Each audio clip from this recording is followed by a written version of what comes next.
하나님께서 우리에게 주신 하나님의 말씀은 사도행전 24장 16절입니다. 다 같이 한 목소리로 받드리겠습니다. 시작. 이것으로 말미암아 나도 하나님과 사람과 대하여 항상 양심에 거리낌이 없기를 힘쓰나이다. 오늘 말씀은 벨릭스 총독 앞에서 사도 바울이 하는 고백입니다.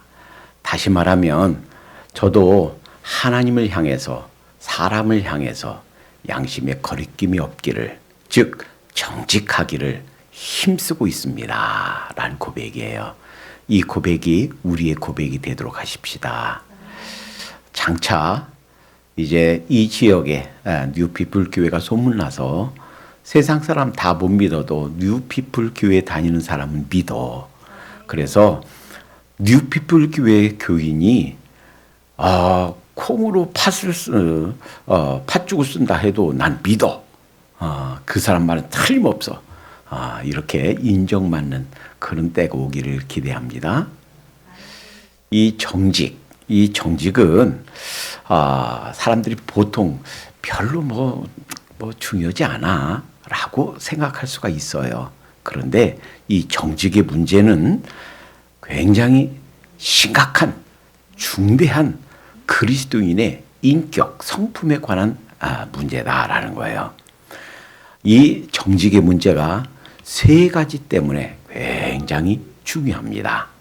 첫째는 이 정직의 문제가 그냥 어떤 성향, 그 사람은 조금 그냥 그런 성향이 있어 라고 하는 그냥 성품이나 성향, 성격의 문제가 아니라 이것은 영적인 문제다라는 거예요.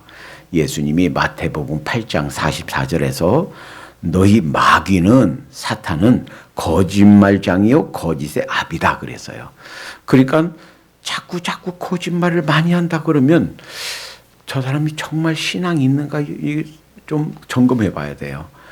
뭐 뻔한 거짓말, 금세 며칠 안 돼서 드러날 뻔한 거짓말을 계속한다 그러면 어쩌면 그 사람은 구원받은 중생하지 못한 하나님의 백성이 아직 불신자의 상태일 수도 있어요. 그런가 하면 정직은 하나님께 속했다 하는 거예요. 요한복음 8장 31절 32절 너희가 내 말에 거하면 참 내 제자가 되고 진리를 알지니 진리가 너희를 자유케 하리라. 요한복음 14장 6절 나는 길이요 진리요 생명이니 진리다 참이다 그랬어요. 그러니까 어떤 개인도 그렇고 어떤 단체도 그래요. 틀림없이 거기에 거짓 교리가 있어. 틀림없이 거기에 사실이 아닌 과장되고 성경을 왜곡하고 잘못 해석하고 잘못된 것이 있어. 그랬는데 불구하고 굉장히 사람들이 많이 모인다. 그것은 사실 거기에 참된 진리가 있는 게 아니고 거짓 진리가 있는 줄로 믿습니다. 그러니까 레닌의 공산주의, 막시즘, 그래서 전 세계를 빨갛게 만들겠다. 그 방법이 있어서 설령 거짓말도 좀 섞어서 우리의 전략, 공산화 전략은 거짓말도 사용할 수 있다라고 말하는 막스 레닌식 공산주의는 그것이 사탄적인 줄로 믿습니다. 이슬람 지금 사실은 하마스하고 이라는 전쟁 자칫 잘못하면 전 세계가 막 거기에 끼어들 수 있어요. 마침 우크라이나와 러시아가 전쟁하는 통에 깨졌어요. 그 푸틴은 하마스를 지원합니다. 그들을 서포트합니다. 북한도 이번에 하마스가 쓴 그 포탄이 북한죄라고 그러잖아요. 그러니까 이게 자칫 잘못하면 이게 참 세계가 좀 큰 전쟁의 소용돌이 속에 빠질 수 있는 그런 가능성 속에 있어요. 그런데 이슬람이 하는 그들의 포교 방법들, 포교 전략 중에 하나는 필요하면 거짓말도 써라 하는 거예요. 그들이 포교, 선교하는 선교 전략 중에 하나가 필요하면 거짓말도 해라 라는 거예요. 그러니까 이렇게 거짓말을 통해서 포교하고 그들의 믿는 것을 전한다면 그것은 마귀적 사탄적인 줄로 믿습니다. 그러니까 왜 이렇게 정직이 부정직이 중요한가 하는 것은 그 문제가 그냥 개인의 어떤 작은 성향이 아니라 그것이 영적인 문제다 하는 거예요.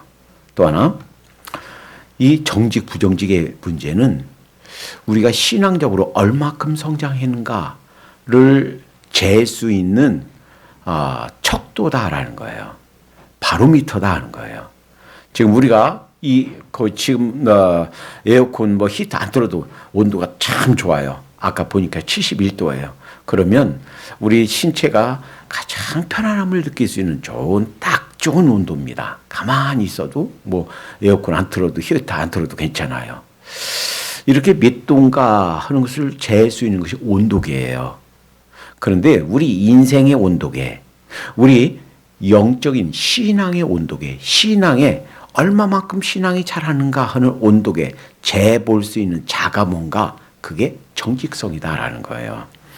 그러니까 그 사람이 사회적으로 얼마나 높은 지위에 있든지, 어떤 당수에 어떤 당의 총수가 됐든 기업의 총수가 됐든 어떤 학자든 간에 상관없이 거기에 부정직이 있다. 그 사람은 사실 영적으로 어린 아기예요.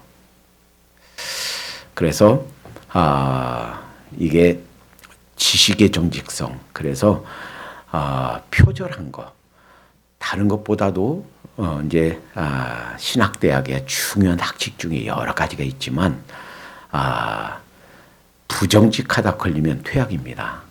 그래서 다른 사람의 논문을 베껴왔다. 그래서 그것이 걸리면 그때는 이 두 번 세컨 찬스가 없어요. 그냥 그대로 퇴학당하고 맙니다. 우리가 얼마큼 정직한가 하는 것이, 그것이 우리 영적인 성장의 그 척도다라는 거예요. 한번 생각해 보세요. 여러분들이 지금 비즈니스를 하고 있어요. 저 사원을 써야 되겠어요. 그러면 어떤 사람을 사원으로 쓰겠습니까? 내가 그한테 맡겨놓고 내가 한 일주일간, 2주일간 한국 다녀오고 저기 어디 모임에 갔다 와야 돼. 그래서 한 주간, 2주간 이제 가게 전체를 맡기려고 그러는데 어떤 사람을 쓰겠습니까? 능력이 있어서 장사 잘하는 사람 쓸까요? 영어도 잘하고 계산도 잘하고 빨리빨리 사람 쓸까요? 자, 그럼 아니면 조금 느려. 좀 영어도 잘 못 어눌하고 일단은 셈도 좀 느려. 근데 정직해. 어떤 사람 쓰겠어요? 아무리 능력이 좋아도 정직하지 못하다면 쓸 수가 없어요. 맡길 수가 없어요. 내 가정, 내 사업, 내 자녀들 맡길 수가 없어요. 한번 생각해 보세요. 이제 어떤 한 청년이 이제 조그마한 이제 가게에 입사하려고 그래요. 거기에다가 내 청춘을 묻어야 돼요. 그러면 뭘 보겠어요? 그 주인, 그 오너, 그 가게 주인을 봐야 되지 않겠어요? 그 주인이 정말 정직하고 정말 일하는 사람을 노력의 대가를 충분히 지급하고 잘 돌보고 한다고 하면 거기다가 내 청춘을 다 걸 수 있겠지만, 내 청춘을 그저 입만 열면 거짓말하고 5,000불 준다고 했다가 형편이 어려우니까 이번 달에는 4,000불만 줄게, 이번 달에는 3,000불만 줄게, 이번 달에는 건너뛰자, 이런 불성실하고 거짓말 잘하는 사람한테 내 인생을, 내 청춘을 걸 사람이, 젊은이가 어디 있겠습니까? 중요한 것은 우리 신앙이 얼마큼 성장했는가, 얼마만큼 이 사회에 살면서 우리가 믿을 수 있는가 하는 것이 바로 정직성이다라는 거예요. 또 하나 굉장히 중요한 사실이 있습니다. 어제 우리가 큐티 하는 것이 신약에서는 요한계시록 14장이었어요. 14장 읽다가 전에는 몰랐던 것들을 읽고 깜짝 놀랐어요. 14장에 14만 4천 명이 나옵니다. 어떤 이단들은 자기네 들어오는 사람들이 그 14만 4천이다 얘기해요. 근데 그렇지 않아요. 14만 4천은 자기네 고 이단 집단들 거기에 들어오는 사람들만 해도 벌써 14만 4천이 훨씬 넘었어요. 그게 특정 종교에 속한 사람들이 아니고 14만 4천이란 것은 예수님 그리스도로 믿고 예수님을 구세주와 주님으로 믿고 고백하는 구원받은 사람들 모두를 상징하는 숫자예요. 그런데 그 사람들이 어떤 사람들인가? 그 사람들 입에 거짓이 없대요. 예. 거짓이. 우리 사모님이 그 뒤에 앉으세요. 사모님 앉아서 하세요. 예. 거짓이 없다. 거짓이 없구나. 하는 것을 보게 됩니다. 자, 굉장히 중요한 사실.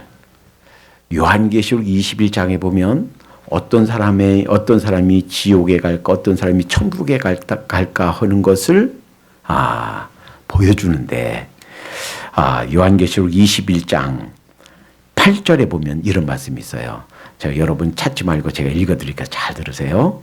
자, 이 사람들은 지옥에 갈 사람들의 목록이에요. 그러나 두려워하는 자들과 예수님 믿지 않는 사람들은 하나님을 두려워해요. 믿지 아니하는 자들과 예수님 믿지 않는 사람들, 흉악한 자들과, 그러니까 흉악하지 말아야 되겠어요. 살인자들과 살인하지 말아야 되겠습니다. 아무리 복수하고 싶고 아무리 그 복수가 정당해도 살인하지 말아야 되겠어요. 행악자들과 또 술객들과 우상 숭배자들과 모든 거짓말하는 자들, 모든 거짓말하는 자들이 어디 간다? 지옥 간다는 거예요. 타는 못에 참여하리니 유황과 불로 타는 못, 이것이 지옥이에요. 유황과 불로 타는 못에 참여하리니 이것이 둘째 사망이라. 얼마나 두렵습니까? 아니, 거짓말하면 천국에 못 가고 지옥에 간다. 그러면 어떻게 돼요? 천국에 갈 사람이 누가 있겠어요? 아무도 못 가지요. 세상에 거짓말 하지 않는 사람이 어디 있어요? 그럼 태어나서 난 거짓말 한 번도 안 했습니다 라고 말하는 사람이 있으면 그게 거짓말이에요. 이 세상에서 나는 거짓말 한 번도 않고 살았습니다 말하는 그 자체가 거짓말이에요. 거짓말 않고 사는 사람이 없습니다. 그럼 어떻게 천국 가나요? 나 거짓말 했는데. 그것은 예수님을 믿는 순간 예수님의 보혈로 내가 거짓말한 죄가 용서받아서 그래서 깨끗이 거짓말 하나도 안 한 것처럼 되기 때문에, 그래서 오늘 본문 말씀에 그래서 하나님과 사람 앞에 나도 거짓말하지 않기를, 양심에 거리낌이 없기를 힘씁니다, 애씁니다 라고 하는 거예요. 자, 이 세상에서 그러면 살면서 거짓말 했을 때 그럼 어떻게 되는가? 그러니까요, 이 세상에서 거짓말 하는가 안 하는가가 문제가 아니라 거짓말 했을 때 그 다음에 어떻게 반응하는가, 거짓말 한 다음에 내가 어떻게 하는가에 따라서 축복과 저주가 딱 갈라진다는 거예요.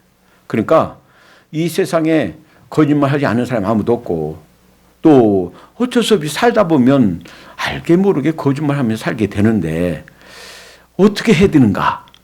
우리는요, 하나님께서 그림처럼 구약에서 동시대 사람 2명, 신약에서 동시대 사람 2명을 그들의 삶, 그들의 일생을 통해서 정말 우리에게 아주 충격적으로 잘 보여주고 있어요. 자, 그 2명 간당간당하게 살펴보겠습니다. 자, 구약에서 이스라엘 최초의 왕은 누구예요? 사울이에요. 근데 사울이 왕이 됐을 때 하나님께서 명령 내렸어요. 무슨 명령이에요? 아말렉을 진멸하라. 이때 진멸하라는 것은 다 죽이라는 거예요. 남자만이 아니라 남녀, 노소, 노인까지, 애들까지, 젖먹이까지 죽이라는 거예요.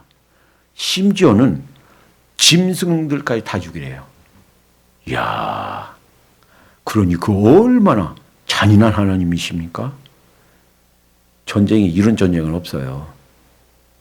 그러니까 대개는 전쟁에서 군인들만, 남자들만 죽입니다. 그것도 항복하면 더 이상 안 죽여야 돼요. 그게 전쟁의 기본 룰이에요. 그런데 남자뿐만 아니라 여자까지, 애들까지, 젖먹이까지, 짐승들까지 다 죽이래요. 이것이 하나님의 복수 방법입니다. 왜냐하면 그들이, 이스라엘 사람들이 출애굽에서 나올 때 그들 뒤에서, 후미에서 공격하고 아주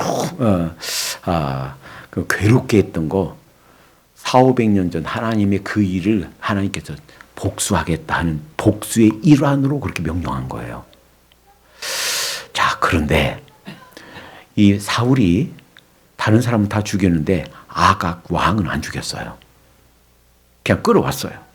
그리고 소와 양 중에서 정말 틈실하고 건강하고 아주 잘생긴 거, 아주 틈실한 것은 안 죽였어요. 자, 그런데 이제 제가 읽어볼게, 들어보세요. 사무엘상 15장 13절. 사무엘이 사울에게 이른즉, 자, 사무엘이 이제 그 선지자로 사울 왕을 기름부어 세우고 이러이러해라, 그리고 하나님께서 진멸하라, 이렇게 명령 주셨는데, 자, 사무엘이 왔어요. 그런데 사울이 그에게 이르되, 원컨대 당신은 여호와께 복을 받으소서. 내가 여호와의 명령을 행하였나이다. 행했어요, 안 했어요? 안 했는데 거짓말한 거예요. 하나님께서 주신 명령 제가 다 행했습니다. 거짓말하는 거예요. 14절, 사무엘상 15장 14절. 사무엘이 가로되, 그러면 내 귀에 들려오는 이 양의 소리와 내게 들리는 소의 소리는 어찌미냐? 매, 무. 다 죽이라고 그랬는데 그 소 소리, 양 소리, 그게 무슨 소리야? 그랬더니 15절. 사울이 가로되, 그것은 우리가 아말렉 사람에게 끌어온 것인데 하나님 백성이 당신의 하나님 여호와께 제사하려 하여 양과 소의 가장 좋은 것을 남기며 그 외의 것은 우리가 진멸하였나이다. 누가 그걸 제외하고 진멸하라고 그랬나요? 아니에요. 다 진멸하라고 그랬어요. 모든 짐승도. 근데 왕 아각은 안 죽였어요. 가장 좋은 거 안 죽였어요. 그때 주신 말씀이 뭔지 아세요? 사도행전 15장 22, 23절. 사무엘이 가로되, 여호와께서 번제와 다른 제사를 그 목소리 순종하는 것을 좋아하신 같이 좋아하시겠나이까. 순종이 제사보다 낫고 듣는 것이 수양의 기름보다 나으니. 여러분, 이래요. 지금 이제 우리가 69절을 살펴보고 있는데 마지막 5번째 12구절, 그 69절에 거의 끝나가는 부분이에요. 69절은 그리스도를 닮아감이에요. 그리스도를 닮아가는 것이 그리스도의 성품이에요. 그런데 우리가 아직 그 성품에 못 이르렀어요. 그러니까 중간중간에 걸려요.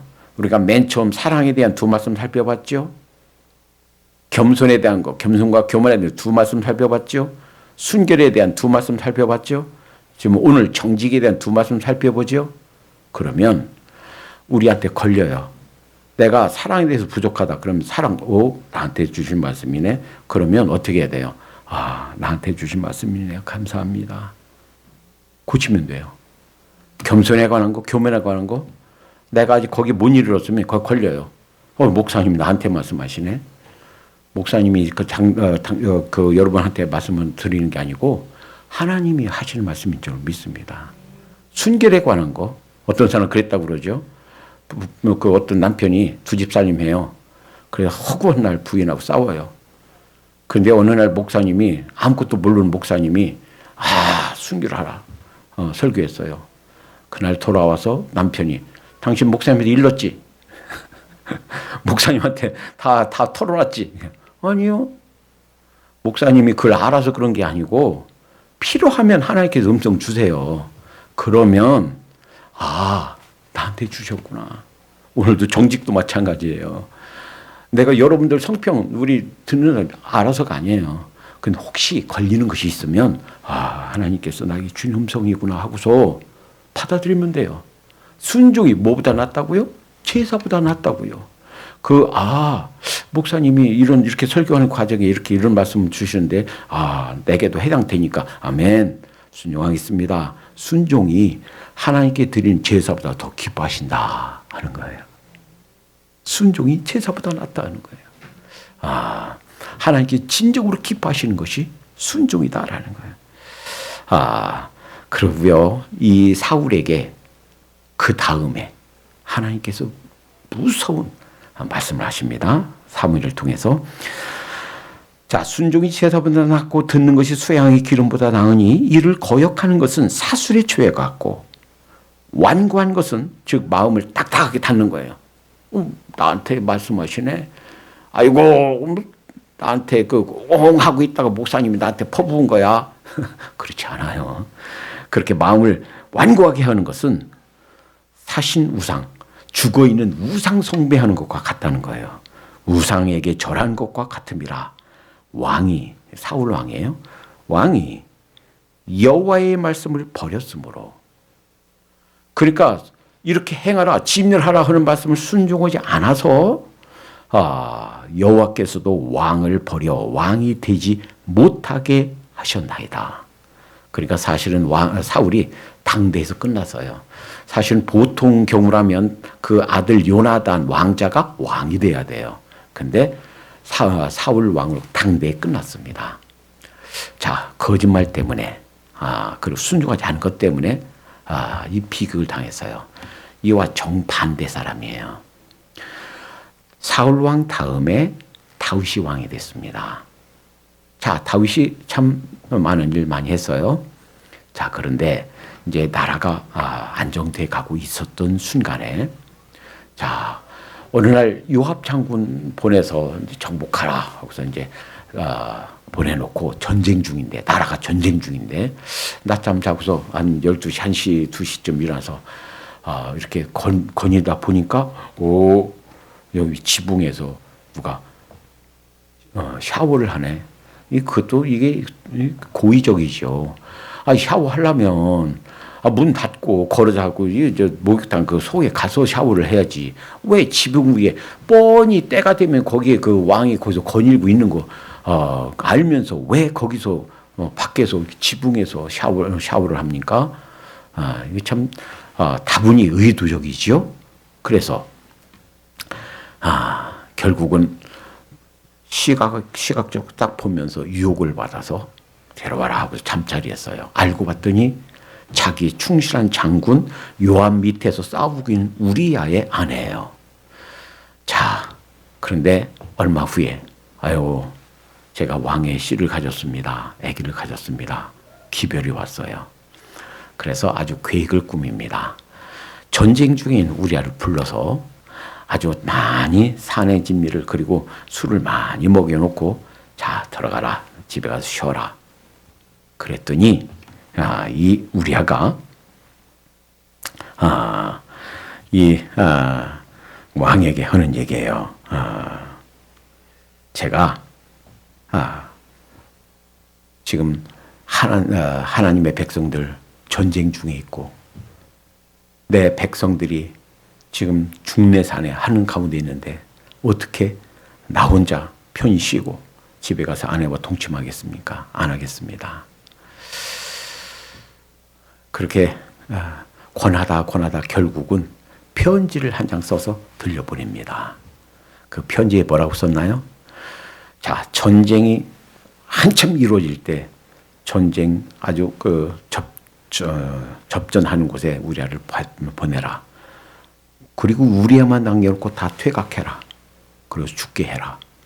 그러니까 그 편지가 뭐예요? 자기를 죽이라는 편지예요. 그래서 영어 속담에 우리야의 편지, 자기가 죽을 거 알면서, 자기가 손해볼 거 알면서 그걸 모르고 행하게 되는 거. 우리야의 편지라는 속담이 있어요. 영어 표현에. 가다가 그 편지 한 번만 뜯어봤으면 사실은 거기서 도망치든지 살 수 있었을 거예요. 끝까지 편지를 안 뜯어보고 편지를 가지고 가서 요압 장군에게 주니까 요압 장군이 읽어보니까 이래요. 실제로 그대로 했고 그대로 죽었습니다. 이 다윗은요, 10계명 중에 4계명을 어겼어요. 제6계명, 살인하지 말라. 살인했죠. 7계명, 간음하지 말라. 충실한 부하의 아내와 간음했죠. 거짓말을 하지 말라. 근데 거짓말했죠. 또 탐내지 말라. 다른 사람의 아내, 이웃의 아내 탐내지 말라. 아내 탐내서 10계명 중에 4계명을 범했어요. 그런데요, 문제는 그거예요. 사울과 다윗의 차이점은 뭔가? 그것도요, 나단 선지자에게 하나님의 말씀이 딱 임했을 때 고민 많았을 거예요. 어떻게 얘기하지? 내가 얘기했다가 이 다윗을 책망했다가 단칼에 날 죽일 수도 있는데 내가 목숨 걸고 죽음을 각오하고 이 하나님의 메시지를 전해야 된다. 나단이 고민했을 거예요. 얘기를 합니다. 왕이시여, 한 가난한 사람이 있는데 그 사람 옆집에 아주 부자 양과 소 많이 있는데 그 부잣집에 손님이 왔습니다. 그런데 그 양 새끼 한 마리밖에 없어서 그걸 밤이고 낮이고 아끼고 사랑하고 잘 때도 그 양 끼고 자고 그러는데 그걸 뺏어서 그걸 잡아서 손님 대접했습니다. 그 부자가 이런 부자 있습니다. 그랬더니 노발대발하면서 화를 내면서 그에게 벌을 내려야 된다고. 그랬더니요, 그 부자가 당신이요. 바로 당신이요. 보통 사람 같았으면 그 나단 선지자를 단칼에 처리했을 수도 있습니다. 그런데 사울과 다른 점이 이거예요.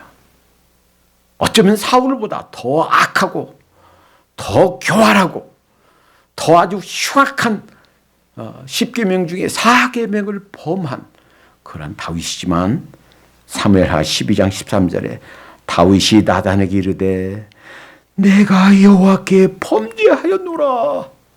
내가 하나님께 죄를 지었습니다. 하나님 용서해 주세요. 두 손 번쩍 들은 거예요. 시편 6편 6절에 보면 내가 탄식함으로, 시편 6장에는 그 앞에 보면 다윗의 시 영장으로 한 노래 이렇게 써 있어요. 그런데 그 시편 6장에 보면 그 하나님 앞에 죄를 범하고 정직하게 자기 죄를 내려놓고 얼마나 하나님 앞에 통곡했는지 이렇게 표현합니다. 시편 6편 6절 내가 탄식함으로 콘핍하며 밤마다 눈물로 내 침상을 띄우며. 여러분, 조금 과장이 있지만 얼마나 많이 울었으면 눈물로 홍수가 나서 침대가 둥둥둥둥 떠다닐 정도로 그렇게 많이 울었다는 거예요. 내 눈물로 내 요를 적시나이다. 밤에 자다가 오줌 싼 것처럼 그렇게 척척 할 정도로 그렇게 눈물로 많이 하나님 앞에 통곡하며 회개했다라는 거예요. 시편 32편 5절에 내가 이르기를 내 허물을 여호와께 차복하리라 하고 주께 내 죄를 아뢰고 내 죄악을 숨기지 아니하였더니 곧 주께서 나의 죄악을 사하셨나이다. 그러니까 이 세상 살면서 거짓말하는 자들은 지옥에 간다고 그랬죠. 천국 못 간다고 그랬죠. 그런데 예수 그리스도를 믿음으로 우리 죄가 용서받는 줄로 믿습니다. 그 뒤에 이 죄를 짓지 않으려고 노력하는 것, 그것 때문에 천국 가는 줄로 믿습니다. 이제 신약에서 두 사람 봐요. 간단하게 보겠습니다. 가룟 유다가 예수님을 팔았습니다. 팔고서 마태복음 27장 3절에서 5절까지 때에 예수를 판 유다가 그 정죄함을 보고 스스로 뉘우쳐 은 30을 대제사장과 장로들에게 도로 갖다 주며 가로되 내가 무죄한 피를 팔고 죄를 범하였도다. 저희가 가로되 이것이 우리에게 무슨 상관이 있느냐 네가 당하라 하거늘 유다가 은을 성수에 집어 던지고 물러가서 스스로 목매어 죽은지라. 그러니까 잘못된 거 딱 알았어. 예수님 죄가 없으신 분인데 내가 잘못했어. 깨달았어요. 그러면 어떻게 해야 돼요? 지금이라도 회개해야죠. 회개하지 않고 나 물려줘라. 나 물릴게. 그러고서 네가 당해라 하고 그러니까 은 30 받은 거 성전에 집어 던져놓고서 그냥 목매달아 자살했어요. 여러분 아무리 형편이 어려워도 자살하지 마시기 바랍니다. 사탄은 우리한테 속여요. 자살해. 그러면 그 복잡한 거 그 문제 다 해결돼. 천만의 말씀이에요. 사탄은 계속 우리한테 그렇게 우리를 속여요. 자살한다고 해서 그 문제 해결되지 않습니다. 더 큰 문제가 생깁니다. 어떤 문제? 하나님 앞에서 자살은 내가 50년 믿어왔어도 그 믿음을 버립니다라고 하는 고백이에요. 내가 예수 그리스도를 주님으로 모셔들었습니다. 50년 섬겼습니다. 50년 목했습니다. 해도 그 50년 믿은 거 목회한 거 다 죄로 만드는 불신으로 만드는 그게 증거예요. 고백이에요. 그게 자살이에요. 그러니까 하나님 앞에서 불신의 죄값을 받아야 돼요. 그러니까 자살한다고 문제 해결되는 게 아니고 그걸로 인해서 더 큰 문제가 생긴다. 더 꼬이게 된다 하는 거예요. 그러니까 자 회개하지 않았어요. 자 그런데 차칭 타칭 수제자다 이렇게 말하는 베드로가 바로 그 전날 다른 사람 다 버려도 예수님 버리지 않겠습니다 라고 장담했던 이 베드로가 예수님이 잡혀서 책직으로 당하고 그냥 고난당하고 그 저녁에 모닥불이 있는데 어떤 꼬맹이 소녀가 너도 한패다. 그것도 3번씩이나. 그러니까 마태복음 26장 73절에서 75절 조금 후에 곁에 섰던 소은 사람들이 나와 베드로에게 이르되 너도 진실로 그 당이라 내 말소리가 너를 표명한다 하거늘 그가 저주하며 맹세하여 가로되 내가 그 사람을 알지 못하노라 하니 닭이 곧 울더라. 베드로가 닭 울기 전에 내가 3번 나를 부인하리라 하심이 생각나서 밖에 나가서 심히 통곡하니라. 누가복음 22장 61절에는 아주 극적인 장면을 묘사합니다.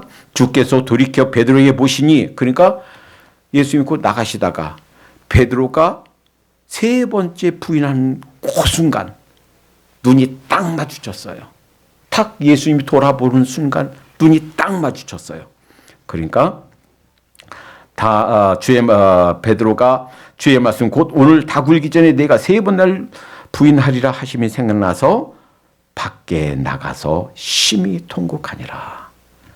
통곡했다는 것은 통회했다는 거예요. 회개했다는 거예요. 하나님 용서해 주세요. 제가 이렇게 약합니다. 그렇지만 전설에 의하면 베드로는 그 후로 죽을 때까지 아침 새벽당만 울면 일어나 통곡하면서 하나님께 통회 기도를 했답니다. 용서해 주세요. 잘못했어요. 잘못했습니다. 여러분 우리가 살면서 부정직할 수 있어요. 정직을 잃어버릴 수 있어요. 그러나 그 후에 어떻게 반응하는가 하는 문제예요. 사울처럼 변명하는가 다윗처럼 하나님 잘못했습니다. 용서해 주세요 하고 자백하는가. 가룟 유다처럼 그렇게 그냥 자살하는가 아니면 베드로처럼 주님 용서해 주세요. 다시는 제가 주님을 배반하지 않게 해주세요.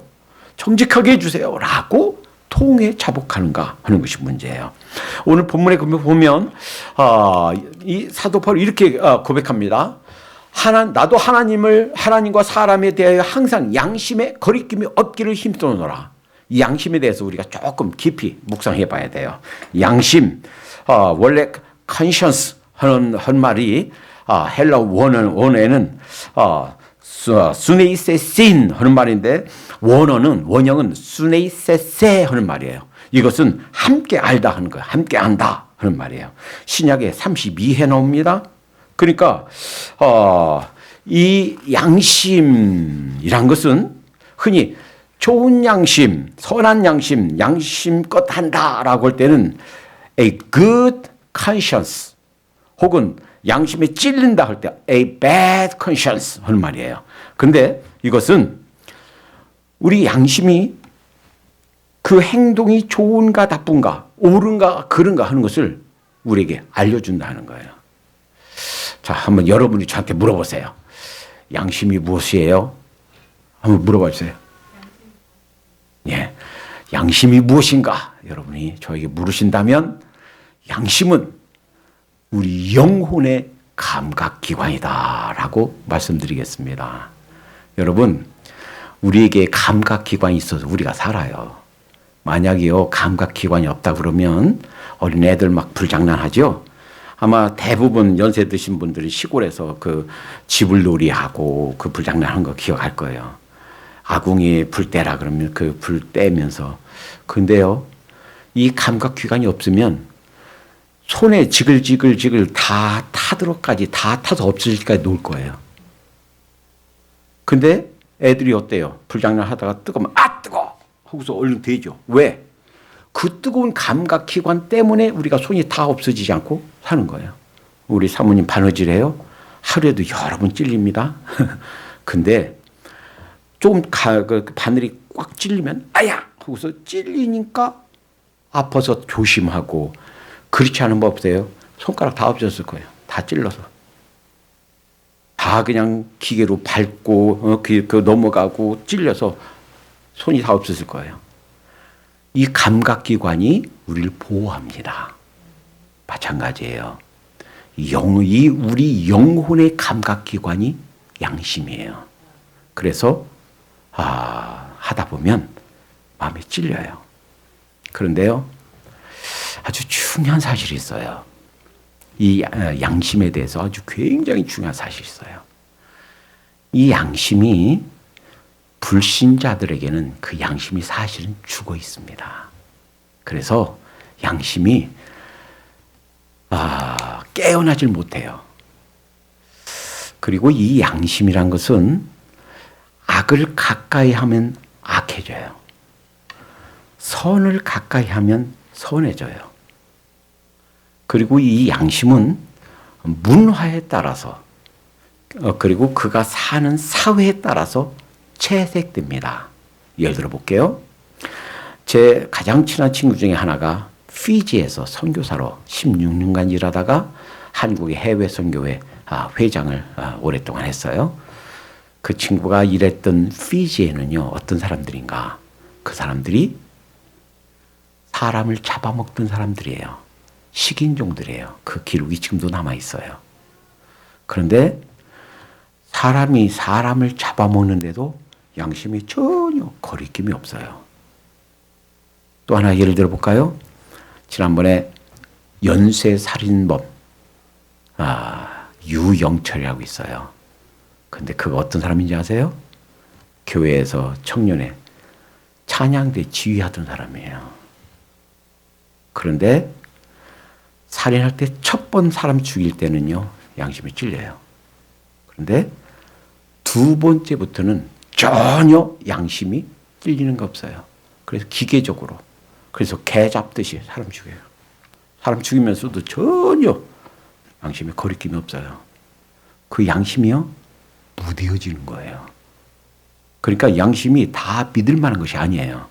그래서 예레미야 17장 9절에서는 양심이 부패되었다.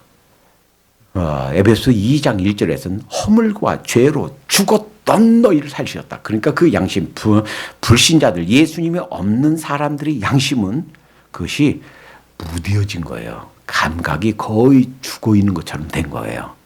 그런데 히브리서 9장 14절 하물며 영원하신 성령으로 말미암아 흠없는 자기를 하나님께 드리신 그리스도의 피가 어찌 너희 양심을 죽은 행실에서 깨끗게 하고 살아계신 하나님을 섬기게 못하겠느냐. 그러니까 예수님 믿기 전에 죽은 상태와 같은 그 양심이 예수님 믿음으로 양심이 살아나는 거예요. 그러니까 신자와 불신자는요, 그 하늘과 땅 차이예요. 아무것도 아닌 것 같아도요. 그리고 아이고 예수 믿어도 거짓말 잘하고 사기 잘 치대요. 그럴 수가 있지요. 그러나 그것이 정말 예수님 안에서 예수님 믿은 거듭난 사람이라면 불신자 상태와 믿은 상태가 정말 달라요. 믿은 상태에서는요, 그 양심이 자기를 찔러요. 성령님께서 그 양심을 통해서 우리에게 감각을 새롭게 하세요. 그래서 그 양심 때문에 견디질 못하고 결국은 회개하게 되고 또 자백하게 되고 주님 앞에 돌이키게 되고 또 자진 신고해서 다시 벌을 받게 되는 거예요. 자, 고린도전서 8장 12절, 이 말이 너희 형제에게 죄를 지어 그 약한 양심을 상하게 하는 것이 곧 그리스도에게 죄를 짓는 것이니라. 그러니까 양심도요, 약한 양심이 있다는 거예요. 그래서 내가 하는 행동 때문에, 내가 먹는 것 때문에 그 형제가 상처 입을 것 같으면, 그 약한 양심이 상처 입을 것 같으면 그거 먹지 말라는 거예요. 그리고 그 다른 형제에게 어려움을 주지 않기 위해서 이 재물이 제사 지내고 온 건지 그냥 온 건지 물어보지 말고 그냥 먹으라 하는 거예요. 왜냐하면 그 약한 양심이 있기 때문에. 그러니까 약한 양심도 있고 선한 양심도 있다 하는 거예요. 베드로전서 3장 16절에 선한 양심을 가져라. having a good conscience. 선한 양심을 가져라. 그러니까 이 양심도 점점 악한 데로 가까이 가면 점점 악해지고 악한 데로 물들어가고 또 악한 것이 그것이 성품으로 그 양심이 딱딱하게 굳어지고 자, 순종하고 또 하나님 앞에 통회하고 선한 양심을 갖고 점점 하나님께 가까이 가면 그 양심이 민감해지고 작은 일에도 하나님 앞에 회개하게 되고 점점 더 선해진다 하는 거예요.